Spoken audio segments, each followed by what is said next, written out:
Amis du jour, bonjour. Je vais vous expliquer là dans cette vidéo pour lequel je vais essayer de ne pas me disperser comme dans la fois précédente où j'ai lu un SMS en plein milieu et où j'ai... Mais c'est pas de ma faute, le SMS est apparu comme ça sur l'écran, donc j'ai lu le truc. Voilà, et puis je vous ai raconté des histoires de propriété intellectuelle, etc. qui n'étaient pas prévues.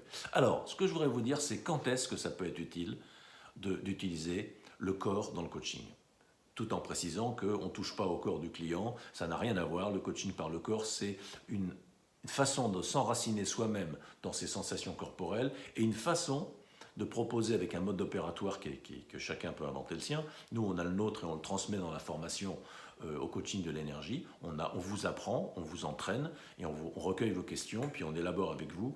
On a quand même un petit peu de recul et d'expérience sur la question, notamment toutes les questions de déontologie, et qu'est-ce que je fais si jamais le client dit ça, et si ça ne marche pas, et s'il dit qu'il sent rien, et si moi, tout d'un coup, je sens ça, qu'est-ce que j'en fais? Enfin, toutes ces questions-là, je ne dis pas qu'on a réponse à tout, mais en tout cas, on a des réponses à vous proposer qui ne sont pas les réponses, qui sont nos réponses, dans l'instant. Peut-être que l'instant d'après, on en aura d'autres des réponses. Parce que notre expérience ne s'arrêtant pas, on peut avoir davantage de maturité, davantage de lucidité, et puis on va peut-être oser des choses qu'on s'interdisait précédemment, ou on va être inspiré par des choses qui ne nous inspiraient pas, ou inversement, des choses qui nous inspiraient, bon voilà, on l'a fait, c'est bon, on a vu que c'était une connerie, ou on a vu que c'était pas si bien que ça, et on va laisser tomber au profit de quelque chose de plus efficace, de plus direct, de plus essentiel. Bon voilà, alors, dans quel cas est-ce qu'un coaching par le corps peut être intéressant?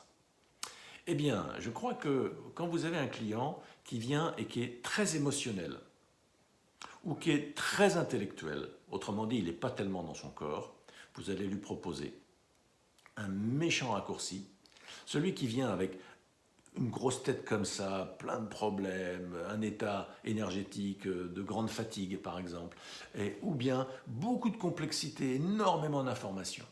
Il y a un raccourci à lui proposer en disant ok, et dans ton corps, qu'est-ce que tu sens là maintenant? Alors, ça c'est une question à laquelle 90% des clients ne savent pas répondre. Donc le mode opératoire qu'on va vous enseigner dans la formation au coaching de l'énergie, c'est comment accompagner le client dans cette exploration de ses sensations corporelles, sachant qu'on est une société occidentale où on marche sur la tête, évidemment, et on n'est pas dans notre corps. On n'est pas bien enraciné, on n'est pas bien incarné. On est dans nos pensées, on est dans nos SMS, on est dans nos jeux vidéo, dans nos écrans. On n'est pas dans la vraie vie.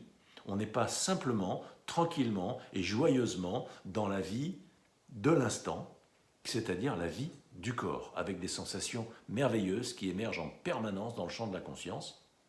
Et on est pris avec des pensées, aïe aïe aïe, mon problème, j'ai mal au genou, j'ai mal au coude, j'ai ci, j'ai ça, j'ai le mon loyer, j'ai la sale gueule du mec d'à côté qui m'énerve, etc., etc.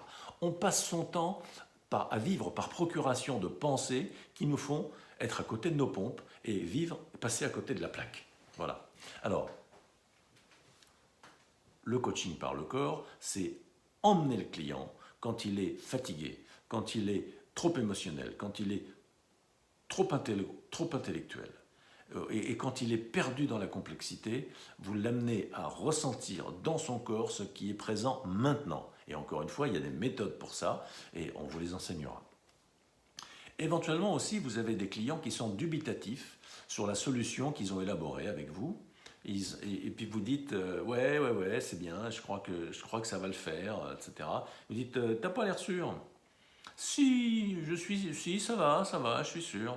Ouais, enfin, tu veux qu'on regarde un petit peu dans ton corps comment ça se passe? Alors voilà, on va inviter le client à descendre dans ses sensations corporelles et à regarder la solution depuis ce qu'il ressent.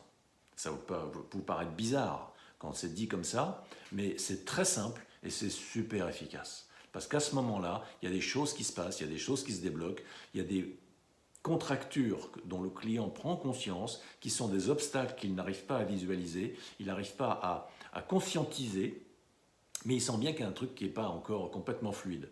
Alors on descend dans le corps et on regarde. Et quand on voit les racines du problème, les racines des obstacles, eh ben en respirant dedans, on va fluidifier, on va ouvrir, on va désopacifier, on va déconfusionner, on va décongestionner. Et du coup, le client, mais c'est quasi miraculeux. Dans le club de coach énergie je ne sais plus quand, il y a 3 semaines, on a fait une demi-journée centrée sur le coaching par le corps. Sur les 30 que nous étions, un petit peu moins de 30, on travaillait en binôme. La plupart, quand ils ont pratiqué alors qu'ils ne connaissent pas, on leur a juste donné des consignes minimalistes. C'est quand même des coachs expérimentés. Ils ont tous pratiqué 2 par 2, et la plupart des binômes sont revenus en disant « Waouh, c'est impressionnant !» Il y en avait un qui avait mal quelque part au sortir de la séance qui a duré un quart d'heure, il avait plus mal à l'endroit où il souffrait, par exemple, je me rappelle de ça, et il y en avait d'autres dont ils avaient trouvé des solutions qu'ils n'avaient pas trouvées en élaborant dès l'instant où ils sont descendus dans le corps, ils ont trouvé de nouvelles solutions, d'autres qui ont compris les racines d'un problème en les dissolvant, et une fois qu'ils avaient fait ce travail corporel, il n'y avait plus de problème, donc il n'y a pas besoin de chercher de solution, il n'y a plus de problème. C'est pas qu'il n'y a plus bobo dans le corps, c'est qu'il y a l'intérieur du corps et l'extérieur du corps, si on veut regarder les choses de façon dualiste.